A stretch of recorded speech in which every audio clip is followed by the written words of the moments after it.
Coming up on the Wednesday edition of Carolina Week. I'm Philip Jones. The Durham DA will continue DNA testing despite no initial match.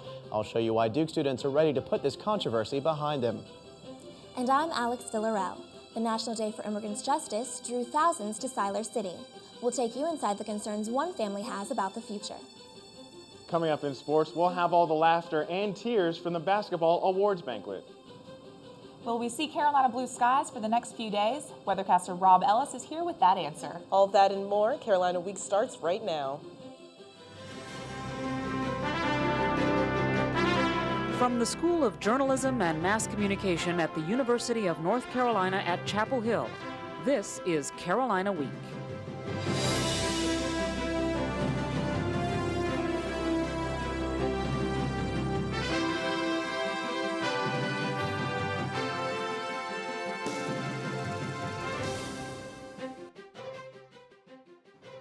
It's an ongoing controversy that's attracted local and national attention. Good evening and welcome to the April 12th edition of Carolina Week. I'm Shelley Basinger. And I'm Crystal Calloway. Some people are hoping this case will be resolved sooner than later. Philip Jones joins us live in the studio with reactions to the latest in the Duke lacrosse investigation. Crystal, when DNA testing failed to provide a connection between lacrosse players and an exotic dancer, attorneys for the players hoped the investigation would end there. But Durham's DA says he's moving forward with the case. Although it's still not clear exactly what happened during a party at this house on March 13th, attorneys for the 46 lacrosse players who submitted to DNA testing say results released Monday prove the players are innocent. But at a forum on Tuesday at North Carolina Central University where the alleged victim is a student, Durham District Attorney Mike Nifong said the investigation will continue, with or without DNA. I hope that you will understand by the fact that I am here this morning that my presence here means that this case is not going away.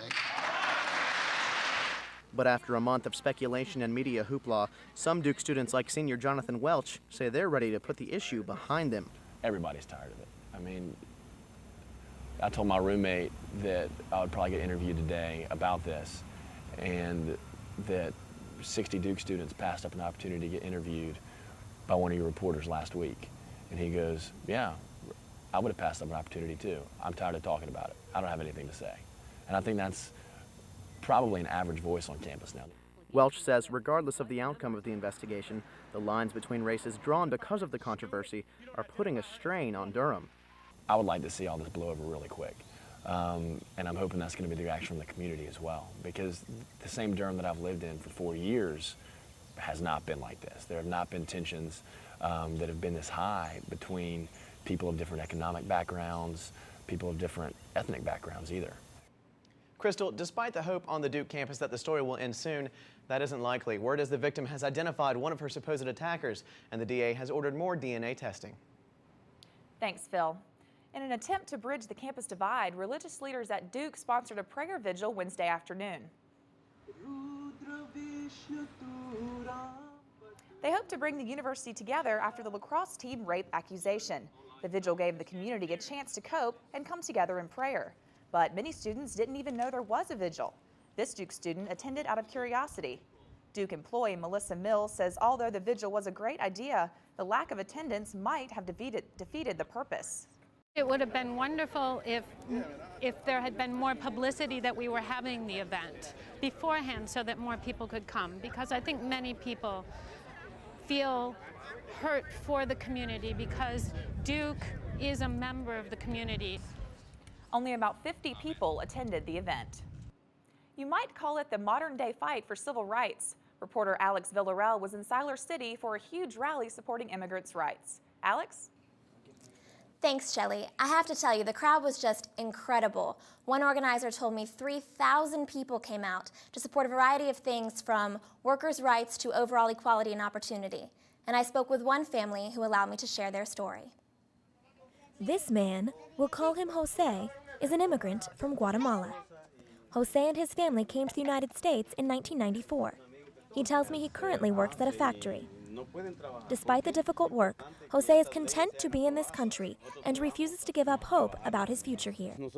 We've already started. We will not leave from here. If they remove us, we will return.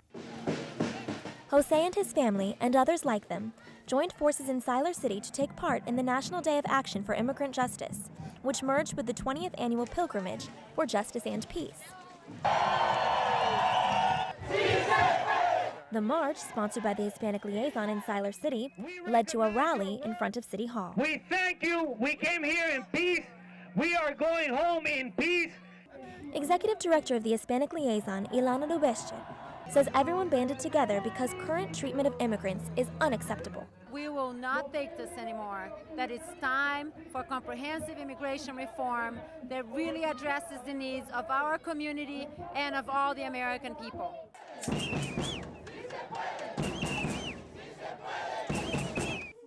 This is Delfa, Jose's sister-in-law. Delfa wants people to realize most immigrants are simply hard workers with an American dream. We came with hopes of working and with hopes of triumphing in this country. Not all of us are just a burden for the government. Whatever the outcome, Jose and his family vow to keep fighting. No matter what the proposals are, we're always going to be here. If they benefit us, we won't do anything. If they don't benefit us, we will let our voices be heard. And everyone united, I know we will be victorious.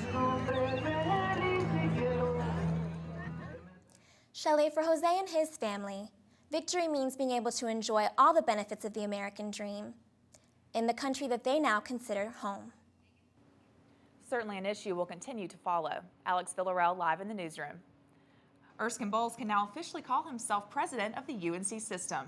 He was inaugurated Wednesday at the University of North Carolina at Greensboro.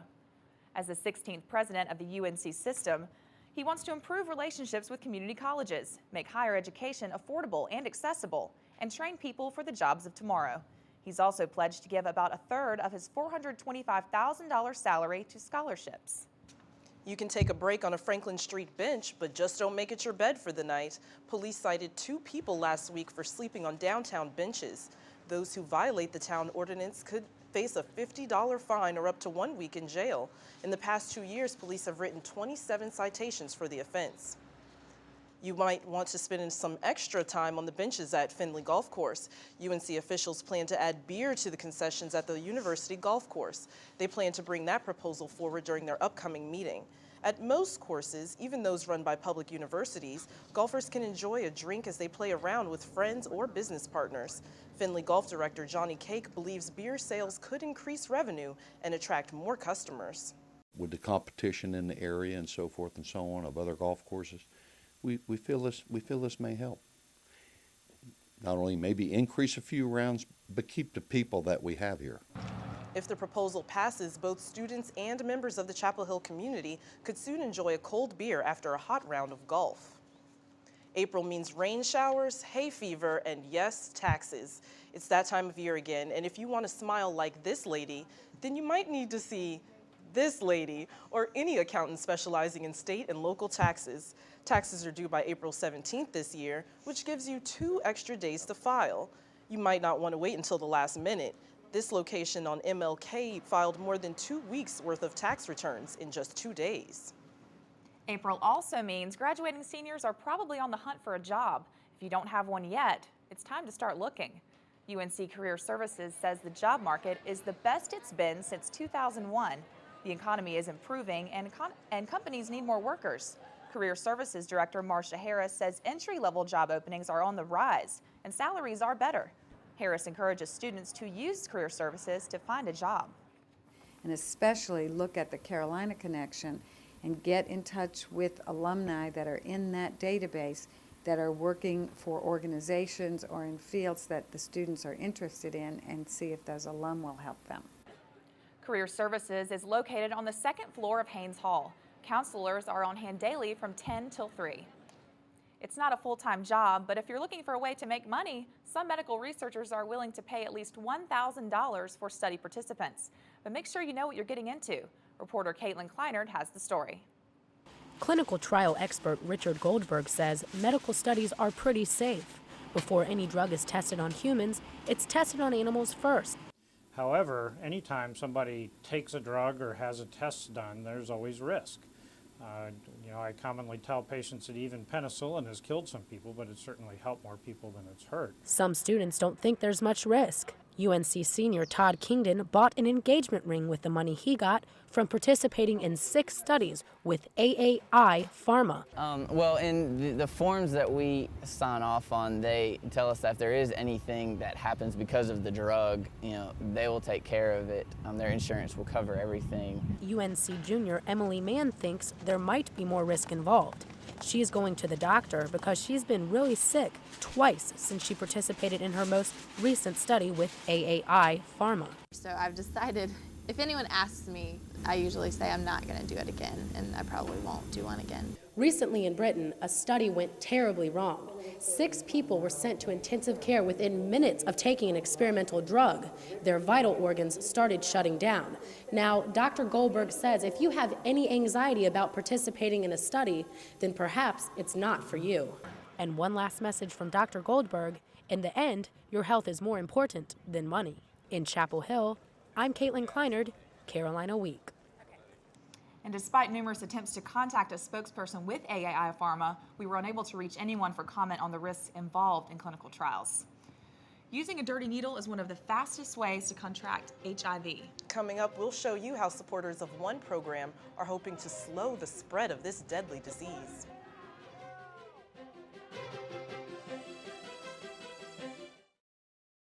Recycling a glass bottle saves enough energy to run the TV you're watching for 1 full hour. Recycle. It's the everyday way to save the world. Making a can from recycled aluminum instead of from raw materials reduces air pollution by 95%. Recycle. It's the everyday way to save the world. Recycling all our Sunday papers would save over 500,000 trees a week. Recycle. It's the everyday way to save the world.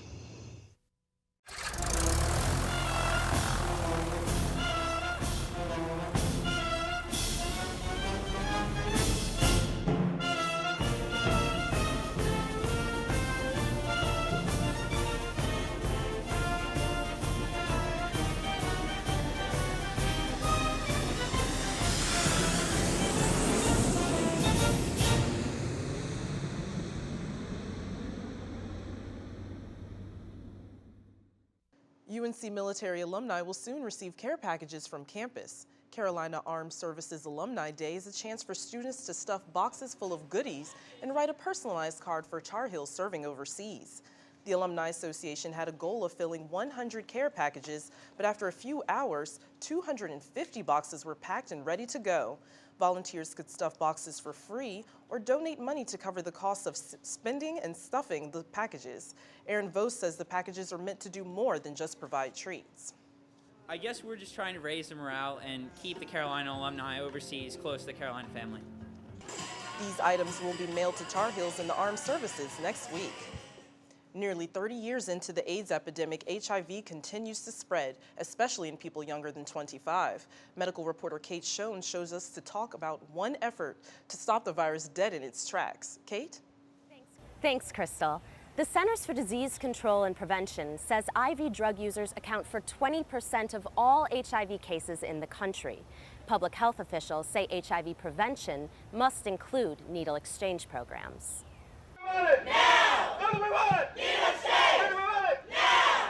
Last Friday, people promoting HIV awareness marched to the governor's mansion.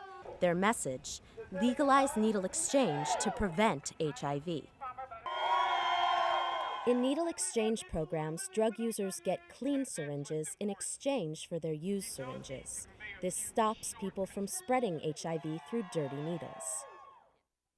UNC AIDS specialist Peter Leone says needle exchange is crucial for preventing HIV. There's overwhelming data now supporting that needle exchange reduces the risk of HIV acquisition and transmission. That's a population that we can do something about right now. Research also shows making clean needles available does not increase drug use. A clean needle might have changed Heather Johnson's life. Both her parents injected drugs, and both died from AIDS. I was born with HIV. I got it from my mother when I was born. I found out when I was about the age of 10 to 12 years old. Taking control of me, myself, and I, knowing that Now, the 19-year-old Atlanta resident travels cross-country with an AIDS awareness group to tell her story, how needle exchange can help fight AIDS and save people like her. I feel like I just started living and helping other people to realize that this disease is real and it touches everyone, no matter if you're what color you are to what class, how much money you have. It affects everyone. Congress outlawed federal funding for needle exchange programs in 1988, but that hasn't stopped volunteers from passing out needles into underground programs in North Carolina. Legal programs operate in many states, including California, Oregon, Washington, and New York. Crystal? And hopefully people will take advantage of those programs. Kate Schoen reporting from the Quad. Thanks, Kate. If your nose has been running lately, it's probably because allergy season has hit Chapel Hill. Pollen from flowers and trees triggers allergy symptoms, and grass pollen also contributes to an allergic reaction. Dr. David Peden says pollen affects nearly everyone in some way. Pollens are released from trees during this time of the year, and pollens contain chemicals that make it easy to irritate the airway, and then you develop an immune response or the allergic response to the pollens, and that's what causes pollens to be really annoying to a lot of people. The good news is there are things you can do to minimize your allergic response. Keep windows closed. Pollen is at its peak in the morning, so stay indoors, and use non-drowsy antihistamines. Nasal steroid sprays prescribed by your doctor, like Flonase, can also help. I know I have allergies, so I might want to try some of those things. Definitely. Weathercaster Rob Ellis is here with us. Now, Rob, I know there's been a lot of pollen problems lately, but I don't think that's been keeping people from being outside. No, it's beautiful out there, and the forecast is only going to get better. In fact, some students might even be skipping class to enjoy the warm weather. I'm sure that never happens at Carolina, maybe over at State, but actually I think I'm supposed to be in class right now. I'll let you know if you should even bother going back to class for the rest of the semester coming up in just a bit. Stay with us.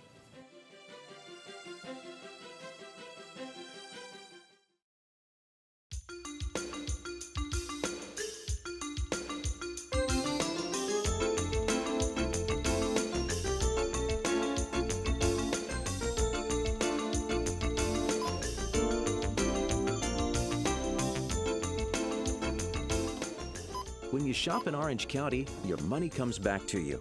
Thank you for shopping Orange. So shop Orange and see what a difference you can make. The Ronald McDonald House is a nonprofit organization that provides a home away from home for families of children being treated at UNC hospitals. Since opening in 1988, the house has welcomed more than 1,000 families each year to stay at this safe haven. The house relies heavily on community support. How can you help? Become a volunteer. Help the house that love built. The Ronald McDonald House, the house with a heart.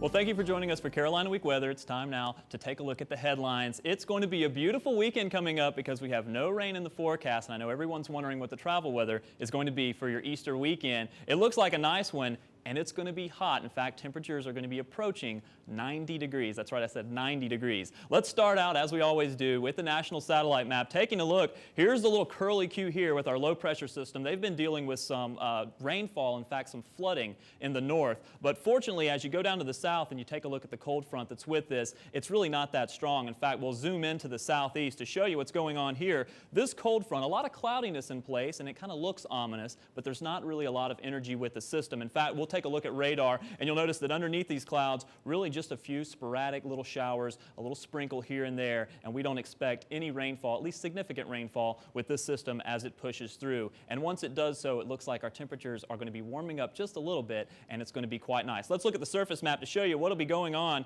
Here's the little trough of low pressure as it pushes through. Again, not much with this system, and once the cold front pushes behind it, it's going to clear up quite nicely. As I said, they've been dealing with lots of rainfall in the north, and in fact, out west, there's another system coming ahead that's been causing flooding there as well. Look at all the clear conditions out to the west. It's going to be nice there as well, and that warmer weather is coming our way. Now, normally where we should be this time of year, we should be having some nice temperatures, high of about 71 and low overnight 45, and I'm sure nobody will argue with these temperatures. This is where we should normally be for mid-April, but check out the 4-day forecast. I think everyone's going to like this one. Starting out on Friday, partly cloudy skies. Look at our high temperature to start out on Friday, 84 degrees, and as we go through the week, we're going to bring it up to 88 degrees, approaching 90 degrees. Now, of course, when we get that heating of the day and we get our temperatures up that high, we do have a chance for some thunderstorms through the afternoon. We'll have a little bit of moisture in place, and with temperatures that hot, you can expect the atmosphere to destabilize quite quickly. All right, as we go through the week, low temperatures quite mild in the upper 50s, and there's the bunnies I asked them put in the graphic there for Sunday. Partly cloudy skies for Easter. If you're planning on traveling before Easter and after, it does look like it's going to be a nice weekend. Just watch out for those thunderstorms as we move through Monday to come back to school. If you do come back, and I hope you will, don't let me encourage you to skip there. 82 degrees, and overnight temperatures are going to be in the 50s. Now, it will be a beautiful weekend here, but it's also going to be a beautiful weekend elsewhere. Starting out at the beach, temperatures in the 80s. Check this out. Not bad at all. Partly cloudy skies, and overnight we should be in the 50s. And if you hop the other direction, yeah, I promised I wouldn't do it, but we'll do it anyway. Hop the other direction to the mountain forecast. 80 degrees there, partly cloudy skies. It will be beautiful. Temperatures in the 50s. You really can't argue with the forecast, although I'd like to see the rain. For your Easter weekend, it's going to be beautiful and hot. I know, we're heading into Easter break. I feel like we should be heading into summer break Oh with yeah, temperatures in the 90s. it's beautiful out there. Enjoy it while you can. Definitely. Thanks, Rob. Thank you, Rob. Sportscaster Michael Crow joins us now. And Michael, I'm pretty sure a lot of people don't know we have a number-ranked team here on campus. Yeah, it's the baseball team. In one of the many baseball polls, they are number one. It's the first time it's ever happened, so they're having a great season. And coming up in sports, it's a little obscure and not quite a varsity sport. After the break, we'll show you a game that people can't wait to get their hands on.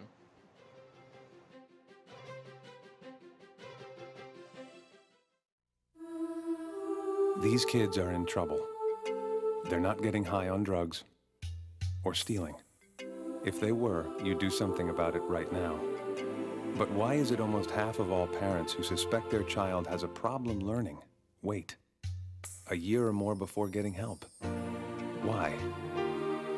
Kids with learning disabilities are smart. They just learn differently. Call now. The sooner you get help, the better the chance your kid has. Okay, guys, time for takeoff. 5, 4, 3, 2, 1. Blast off!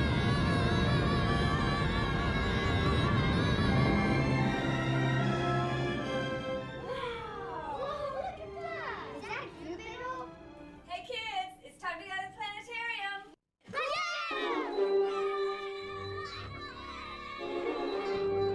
Moorhead Planetarium, where dreams become reality.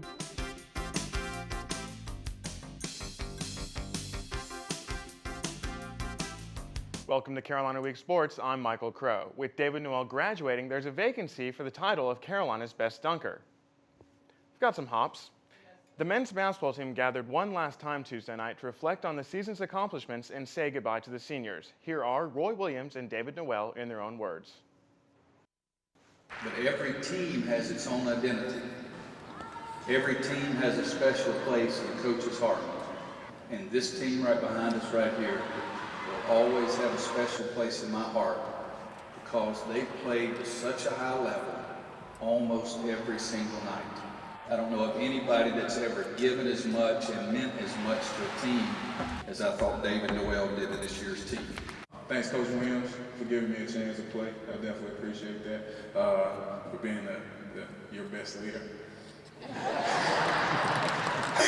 Coach Holiday, man, Coach Holiday is one of the smoothest dudes you will ever meet. Like, he's just smooth. That's what I call him, big smooth. He's the coolest dude, man. Every day in practice, he's cool. Even passing the ball, he's cool. He like it.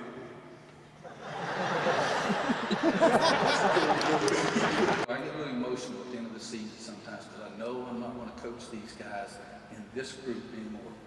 And these guys gave me a fantastic ride. Thank you very much. Well, one UNC athletic team will be competing for a national championship this spring. However, reporter Will Johnson says it's probably a team you've never heard of. think of UNC's athletic sports, handball would probably not be the first sport to come to mind. But the Men's Carolina Handball Club offers the same intensity and competitiveness compared to any well-recognized sport. Players either dribble or pass the ball to one another and then throw the ball into the goal box. If someone gets tangled up with another opponent, then the ball is taken out again and the play is redone. Even though this handball is smaller than a soccer ball, it's difficult to catch from other teammates.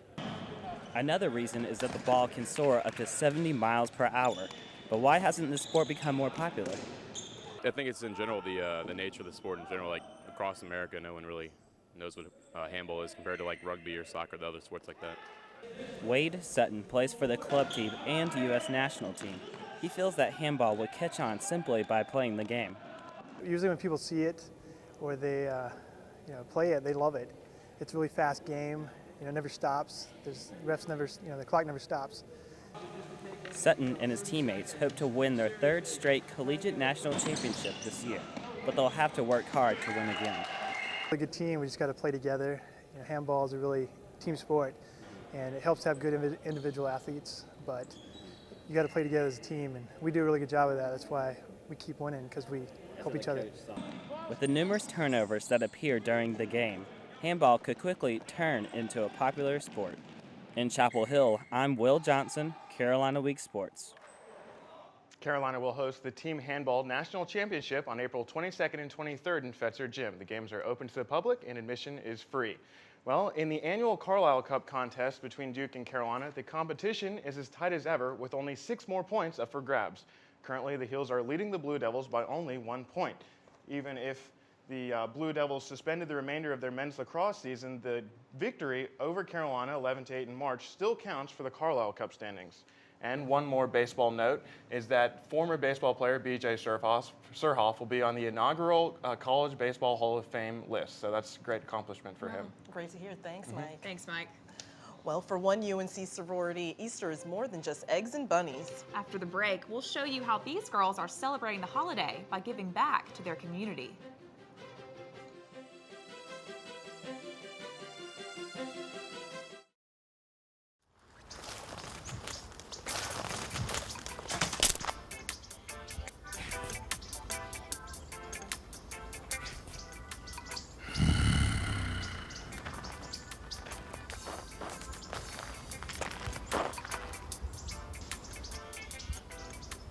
Oh, I'm sorry. I'll put that out.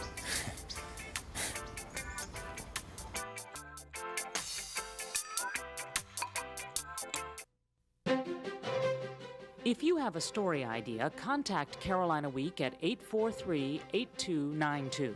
You can also visit us online at carolinaweek.org. If you have questions about this program, write Carolina Week at Campus Box 3365, UNCCH, Chapel Hill, North Carolina, 27599. One sorority on campus is gearing up for the Easter holiday. Kappa Delta hosted a special Easter celebration for local Girl Scouts. Pam Brown has more on that story. Tables full of sprinkles, cookies, hard-boiled eggs, and stickers helped the girls use their imagination for some Easter fun. According to the Sisterhood Chair for Kappa Delta, Caroline Henderson, the Easter party isn't just about eating and decorating for the Girl Scouts. I think they like having older girls to look up to and to talk to and spend time with, because some of them just come from younger families with younger siblings. I think they like being able to talk about their families with older girls and have us to look up to. In addition to decorating eggs, the girls seem to really enjoy the icing-covered sugar cookies. When it comes to decorating my cookie, I don't have quite the imagination the girls do, so I guess I'll just eat mine plain. Henderson says this philanthropy helps create a positive diversion from typical college activities. Just a lot of fun to show them that we still do good things now that we're in college, and it's not just about partying and studying. We still like to do service work for the community and have fun. So what was the biggest hit about the Easter party? Eating. Eating. The hostesses also shared that sentiment. In Chapel Hill, I'm Pam Brown, Carolina Week. I think eating's one of my favorite hobbies too. Definitely. I'm looking forward to Easter break, but I'm more looking forward to eating dinner now that I watched all that. Those cookies look pretty good. I agree. That does it for this edition of Carolina Week. Thanks for watching and have a good night.